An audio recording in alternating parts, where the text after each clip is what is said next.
Assalamu alaikum. Today we are going to start a very interesting subject, group theory.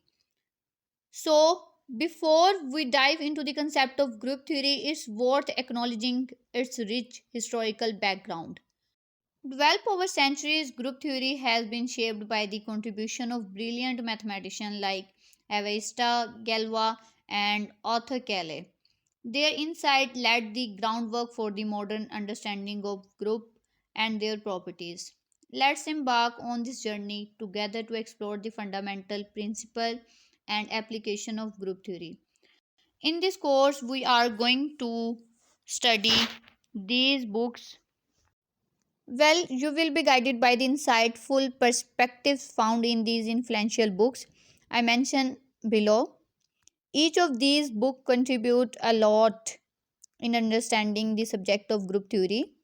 So, join me as we explore the main idea of these books to grasp group theory. Let's take a closer look at how these foundational books pave the way of our exploration. Let's begin our exploration. So, dive in with the basic definition of binary operation. Let G be a set, a binary operation on G. अब G कोई एक set है और इस पे हम कोई binary operation define कर रहे हैं सेट जी पे. Is a function that assign each order pair of elements of G and element of G. अब इस डेफिनेशन को समझ लेते हैं. सबसे पहले तो कहते हैं कि बाइनरी ऑपरेशन, लेट्स सपोज मैं स्टेरिक एक बाइनरी ऑपरेशन लेती हूँ और ये एक फंक्शन है. कौन सा फंक्शन है? जी से जी का, जी स्टेरिक जी टू जी.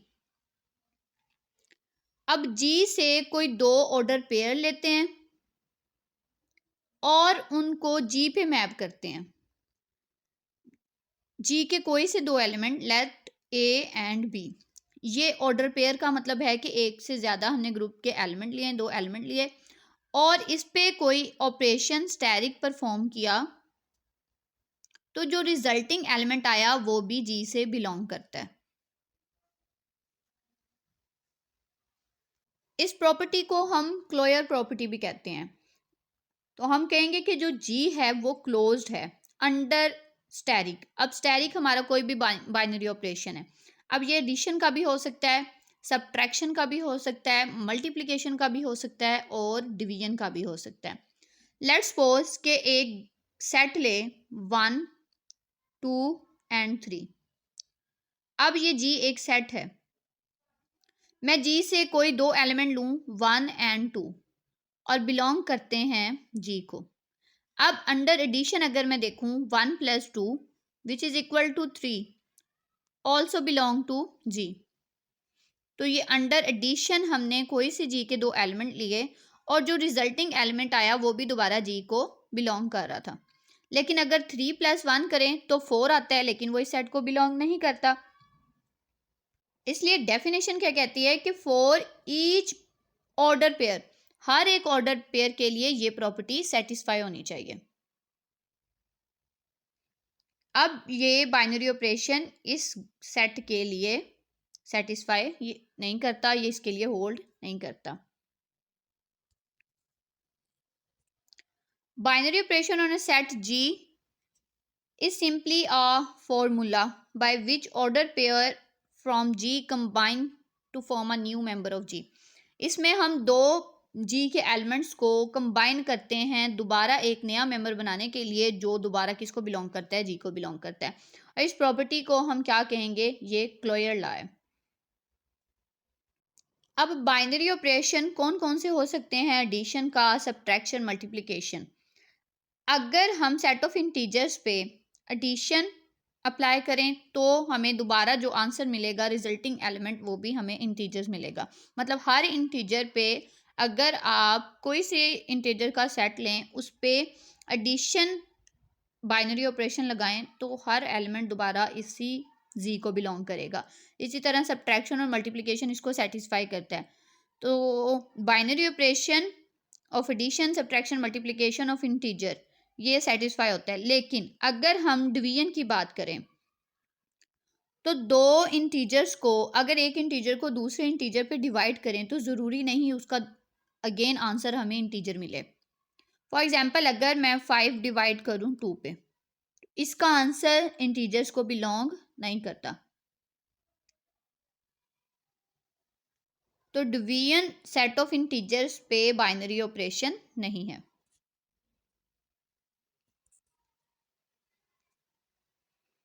अब binary operation static on a set G. अब बाइनरी ऑपरेशन स्टैटिक है किसी भी सेट जी पे। एक ऐसा फंक्शन है जो इस तरह भी हमने देखा कि फंक्शन है जी से जी पे, जी स्टैटिक जी टू जी। अब ए भी हमने कोई जी के दो एलिमेंट लिए, उनकी प्रोडक्ट की या उस पर कोई ऑपरेशन अप्लाई किया। अब स्टैटिक एडिशन का भी ऑपरेशन हो सकता है, मल्टीप्लिकेशन हो सकता है, सब्ट्रैक्शन हो सकता है। उन पे हमने स्टैटिक कोई ऑपरेशन परफॉर्म किया और वो दोबारा ग्रुप को बिलोंग कर रहा है। अब ये जो ग्रुप है ये इसकी इमेज वाला ग्रुप है, ये रिजल्टिंग जो है ये वाला ग्रुप है, तो वो अगेन इसको बिलोंग कर रहा है। इसका मतलब ये क्या है, क्लोज्ड है। और अगर कोई बाइनरी ऑपरेशन हम स्टैटिक लें और वो ये प्रॉपर्टी सेटिस्फाई करे हर एलिमेंट के लिए, अगर for all a B c belongs to G we have a static into b static c is equal to a static b static c, तो हम कहेंगे कि ये जो बाइनरी ऑपरेशन है ये एसोसिएटिव है। If static is a binary operation on a set G, we can say A and B of G commute if A steric B is equal to B steric A। अब हम कोई set G लें और उसके दो element A और B लें, अगर A प्लस B, अगर हम बाइनरी ऑपरेशन एडिशन का लें is equal to B plus A आ जाए, तो हम कहेंगे कि ये A और B आपस में क्या कर रहे हैं, कम्यूट कर रहे हैं। लेट्स सपोज अगर हम सेट ऑफ इंटीजर्स ले रहे हैं और पॉजिटिव इंटीजर्स लें, इसके मैं दो एलिमेंट्स लूँ, नॉन जीरो पॉजिटिव इंटीजर मैंने लिया, उसका सेट लिया जी। अब इसमें से कोई दो इंटीजर लिए 2 + 3, let's suppose 2 + 3 is equal to 3 + 2, तो ये कंडीशन सारे positive non zero positive integer के लिए होल्ड कर रही है। तो इसका मतलब है 2 और 3 आपस में कम्यूट कर रहे हैं, और अगर जी का हर एलिमेंट कम्यूट करे तो वो जी जो है वो कम्यूटेटिव होगा। सेट जी इज कम्यूटेटिव अगर हर एलिमेंट के लिए ये कंडीशन होल्ड करे। G is commutative if for all a b belongs to G, जितने भी जी के एलिमेंट हैं उनके लिए ये कम्यूट प्रॉपर्टी सेटिस्फाई करे। नेक्स्ट कुछ एग्जांपल्स हैं। Addition is a commutative binary operation on G. हम सेट ऑफ इंटीजर के कोई भी एलिमेंट लें और उनको ऐड करें, ये प्रॉपर्टी वो सेटिस्फाई करेंगे। A B is equal to B a. अब कोई से दो इंटीजर्स ले लेते हैं, लेट्स सपोज ए प्लस -3। अब ए की वैल्यू मैंने -2 ली है और बी की वैल्यू -3 ली है। -3 प्लस -2, यहाँ पे जो बाइनरी ऑपरेशन है वो मैंने, ये स्टेरिक जो है वो बाइनरी ऑपरेशन हमने लिया है एडिशन का, एडिशन का बाइनरी ऑपरेशन इसमें लिया गया है। अब अगर हम इसको सिंप्लीफाई करें तो ये आएगा -2 -3 विच इज इक्वल टू -5, और राइट साइड पे -3 -2 विच इज इक्वल टू -5, तो ये सेटिस्फाई कर रहा है। इसका मतलब एडिशन अगर हम बाइनरी ऑपरेशन लें तो वो सेट ऑफ इंटीजर पे कम्यूटेटिव होती है। इसी तरह एडिशन रैशनल नंबर्स पे, रियल नंबर्स पे और सेट ऑफ कॉम्प्लेक्स नंबर पे कम्यूटेटिव होगी। अब हम सेट ऑफ रैशनल नंबर के लिए इसको चेक कर लेते हैं कि क्या ये binary operation under addition commutative है या नहीं।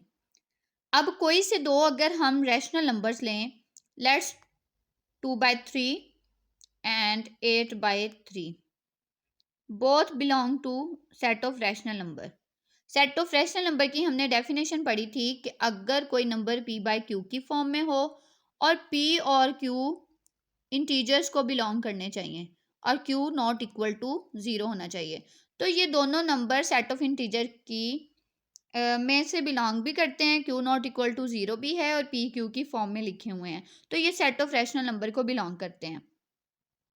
अब हमने इसको कम्यूटेटिव देखना है कि क्या ये कम्यूटेटिव है या नहीं। अब इस पे जो ऑपरेशन है वो है एडिशन का। एडिशन का ऑपरेशन है 2/3 प्लस 8/3। हम किसी भी रैशनल नंबर के हम किसी भी दो रैशनल नंबर को लेके इस प्रॉपर्टी को देख सकते हैं, अगर वो सेटिस्फाई करेगा इसका मतलब सारे रैशनल नंबर इस प्रॉपर्टी को सेटिस्फाई करेंगे।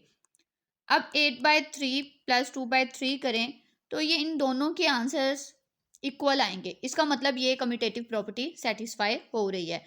Under addition set of rational number commutative binary operation है।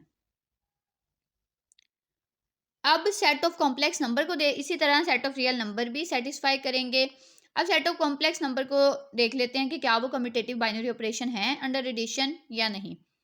अब set of complex number a plus B iota की फॉर्म में होते हैं। अब अगर कोई से दो नंबर ले लिए जाएं a प्लस बी अयोटा और इस पे एडिशन अप्लाई की जाए c प्लस डी अयोटा, अगर हम इनका ऑर्डर चेंज कर दें तो इस पे कोई इफेक्ट नहीं होगा। The sum of complex number remain same regardless of their order, so we can write a plus B iota plus c plus d iota is equal to c plus d iota plus a plus B iota. इन दोनों के answer हमें same मिलेंगे। अब अगर इसको हम किसी एग्जाम्पल से चेक कर लें, लेट 3 प्लस 2 अयोटा हमारे पास फर्स्ट एलिमेंट है, इसको ऐड करेंगे 1 माइनस अयोटा में और राइट हैंड साइड हम लिख लेते हैं 1 minus iota plus 3 plus 2 aorta.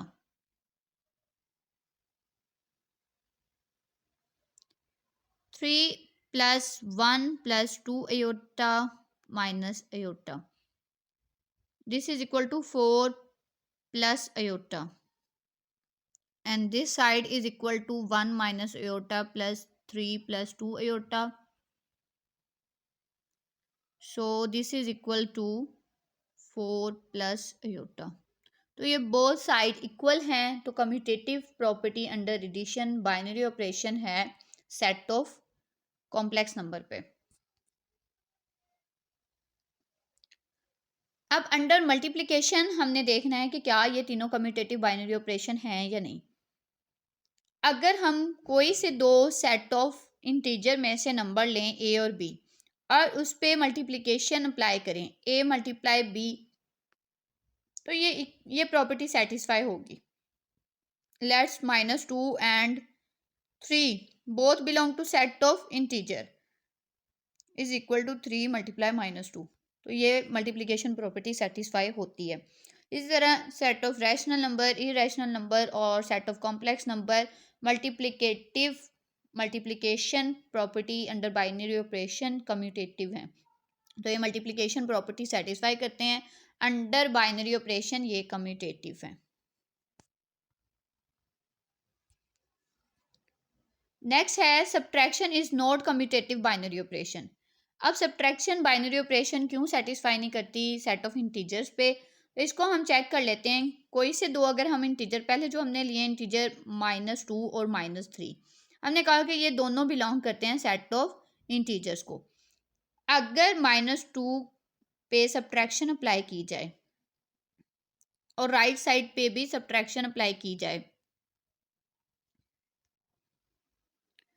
इसका आंसर आएगा 2 + 3 which is equal to 1 and this 1 is equal to -1। ये आएगा 1 इज नॉट इक्वल टू -1, तो ये बोथ साइड इक्वल नहीं है। इसका मतलब है अंडर एडिशन तो ये कम्यूटेटिव बाइनरी ऑपरेशन परफॉर्म करते हैं, लेकिन अंडर सब्ट्रैक्शन ये कम्यूटेटिव बाइनरी ऑपरेशन सेटिस्फाई नहीं करते। मतलब मल्टीप्लिकेशन और एडिशन दोनों पे सेटिस्फाई करता है कम्यूटेटिव बाइनरी ऑपरेशन, लेकिन अंडर सब्ट्रैक्शन ये नॉन कम्यूटेटिव हैं, बिकॉज ये माइनस साइन की वजह से ये इक्वल नहीं आते। Subtraction is not binary operation on non-zero positive integer nor on Q और R। अब अगर हम दो कोई नंबर लें जो बिलोंग करते हैं नॉन जीरो पॉजिटिव इंटीजर्स को, अब बाइनरी ऑपरेशन के लिए हमने ये प्रॉपर्टी सेटिस्फाई करवानी थी कि अगर हम उस पर बाइनरी ऑपरेशन अप्लाई करें तो वो दोबारा जी को बिलोंग करना चाहिए, नॉन जीरो पॉजिटिव इंटीजर्स को। अब अगर मैं कोई से दो नंबर लूँ, लेट्स सपोज 1 एंड 2, ये दोनों बिलोंग करते हैं जी पॉजिटिव को, लेकिन अगर मैं 1, अब यहाँ पे बाइनरी ऑपरेशन है सब्ट्रैक्शन, 1 माइनस 2 करूँ विच इज़ इक्वल टू -1, ये बिलोंग नहीं करता पॉजिटिव इंटीजर्स को, तो ये प्रॉपर्टी सेटिस्फाई नहीं होती। इसी तरह सेट ऑफ रैशनल नंबर्स पे, सेट ऑफ रियल नंबर्स पे ये प्रॉपर्टी होल्ड नहीं करती। अगर हम कोई भी इस पे ऑपरेशन परफॉर्म करें सब्ट्रैक्शन का दो पॉजिटिव इंटीजर्स पे या दो पॉजिटिव रैशनल नंबर पे या दो पॉजिटिव रियल नंबर्स पे, तो हमें कोई भी ऐसा इंटीजर्स रैशनल या रियल नंबर नहीं मिलता जिसको जो रिजल्टिंग एलिमेंट है वो बिलोंग करे, वो उसको बिलोंग नहीं करता। Taking the vector cross product of two vector in R3 is a binary operation। अब ये बाइनरी ऑपरेशन तो है लेकिन एसोसिएटिव भी नहीं है और कम्यूटेटिव भी नहीं है। अगर वेक्टर प्रोडक्ट लें किसी भी दो वेक्टर की, तो वो बाइनरी ऑपरेशन तो सेटिस्फाई करते हैं, मतलब दो वेक्टर की जो प्रोडक्ट क्रॉस प्रोडक्ट लेंगे वो दोबारा से वेक्टर को बिलोंग करेगी, लेकिन वो एसोसिएटिव और कम्यूटेटिव प्रॉपर्टी को सेटिस्फाई नहीं करती। नेक्स्ट है group. Let G be a set together with binary operation. अब हमने कोई सा एक सेट लिया जिसको हमने जी का नाम दिया और उस पर एक बाइनरी ऑपरेशन परफॉर्म किया। अब वो बाइनरी ऑपरेशन मल्टीप्लिकेशन का भी हो सकता है, एडिशन का भी हो सकता है, लेकिन यहाँ पे हमने कहा कि वो मल्टीप्लिकेशन हम उसको कंसीडर करते हैं। That assign each order pair a b of element of G and element in G. मतलब ए बी के कोई से दो एलिमेंट लें और उस पर अगर हम बाइनरी ऑपरेशन अप्लाई करें तो हमें जी का ही एलिमेंट मिले। ये फंक्शन हमने ऑलरेडी डिस्कस कर लिया कि अगर हम कोई फंक्शन लें जी स्टेरिक जी और कोई ऑर्डर पेयर हो, उसका रिजल्टिंग एलिमेंट हमें दोबारा जी में मिल जाए, तो यही बात कर रहे हैं। That assign each order pair of G elements of G, ये एलिमेंट्स लिए हैं हमने जी के, एलिमेंट इन जी और रिजल्टिंग एलिमेंट भी जी का ही हो। इसका मतलब वो बाइनरी ऑपरेशन उस पर सेटिस्फाई हो रहा है। बेसिकली ये क्लोयर प्रॉपर्टी यहाँ पे राइट की हुई है और इसको हम ए बी राइट करते हैं। अगर ऐसा हो क्लोयर प्रॉपर्टी होल्ड करे किसी भी सेट पे, तो हम कहेंगे कि ये जो सेट जी है वो ग्रुप है अंडर बाइनरी ऑपरेशन। अब यहाँ पे जो बाइनरी ऑपरेशन है वो हमने मल्टीप्लिकेशन का डिफाइन किया हुआ है। अगर ये तीन प्रॉपर्टीज सेटिस्फाई करें, अब तीन प्रॉपर्टीज कौन सी हैं? सबसे पहली है associativity.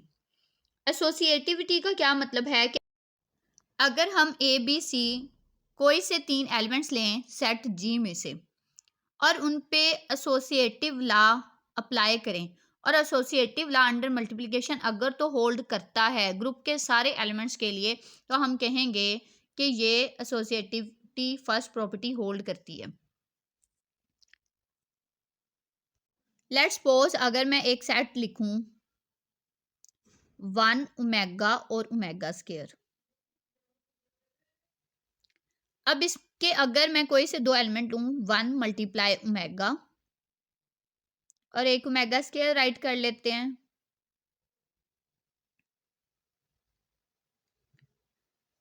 1 omega multiply omega square. अब यहाँ से हमें आंसर मिलेगा ओमेगा, ओमेगा को ओमेगा स्क्वायर से मल्टीप्लाई करेंगे तो ओमेगा क्यूब आएगा answer, which is equal to omega और ओमेगा क्यूब।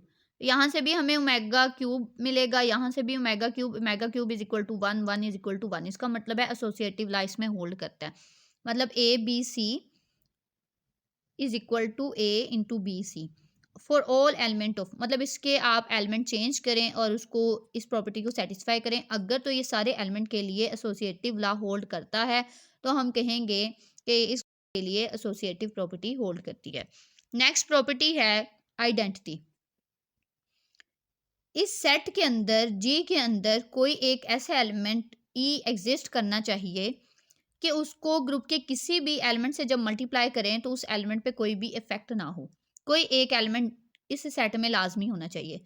अभी हमने जो एग्जांपल ली उसमें सेट था 1 ओमेगा और ओमेगा स्क्वायर।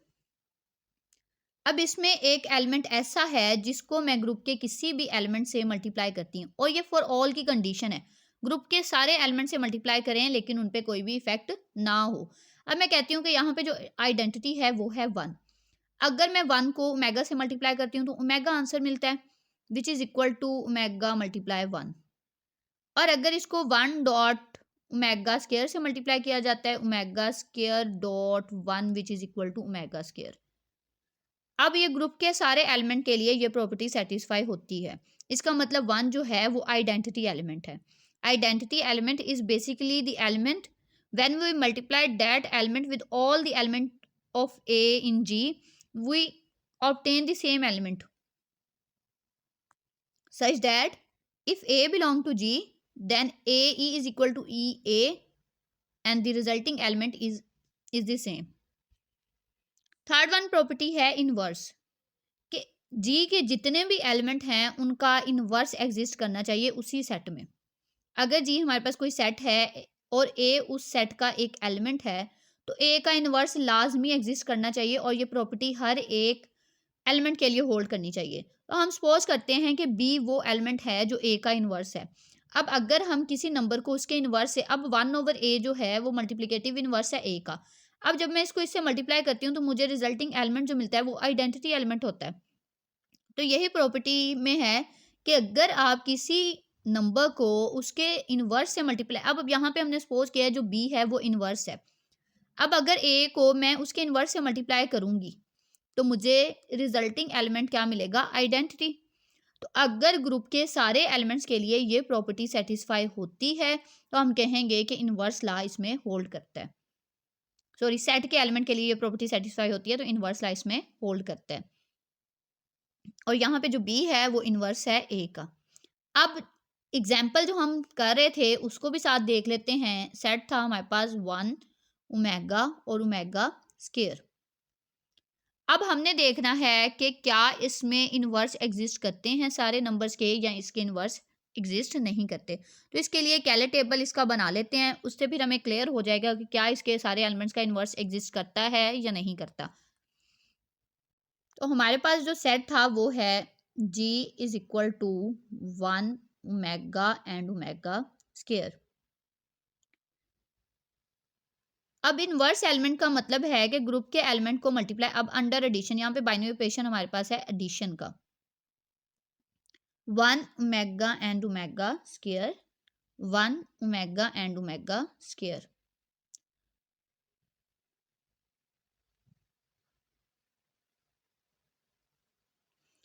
अब अगर हम 1 को 1 से मल्टीप्लाई करें तो रिजल्टिंग एलिमेंट 1 होगा। 1 multiply omega is omega, 1 multiply omega square is omega square.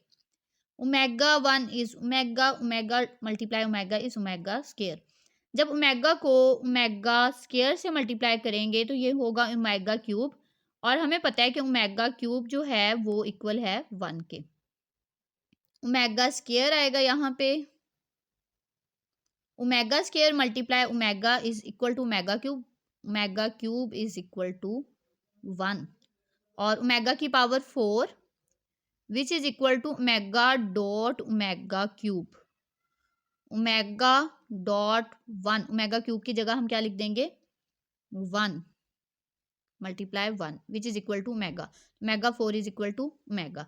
अब आप देखें कि एक तो ये क्लोज है, कैले टेबल इसलिए है कि इसको देख के हम फ़ौरन से बता सकते हैं, एक तो ये हमें क्लोजर प्रॉपर्टी का बता देता है, फिर हमें आइडेंटिटी पता चल जाती है, फिर हमें मल्टीप्लिकेटिव इन्वर्स इसके सारे यहाँ से मिल जाएंगे। अब इसको अगर हम देखें तो सबसे पहले 1 का इन्वर्स जहाँ पे आइडेंटिटी, अब इस सेट की आइडेंटिटी वो है 1। अब 1 को किस एलिमेंट से मल्टीप्लाई करते हैं कि हमें आइडेंटिटी मिल रही है 1, इसका मतलब 1 का जो इन्वर्स है वो है 1। और इसी तरह अगर हम ओमेगा को देखें, ओमेगा को इन तीनों नंबर में से किससे मल्टीप्लाई करते हैं कि हमें रिजल्टिंग एलिमेंट जो है वो 1 मिल रहा है, तो ओमेगा स्क्वायर। जब हम ओमेगा को ओमेगा स्क्वायर से मल्टीप्लाई करते हैं तो हमें आइडेंटिटी मिल रही है, इसका मतलब है ओमेगा का जो इन्वर्स है वो है ओमेगा स्क्वायर।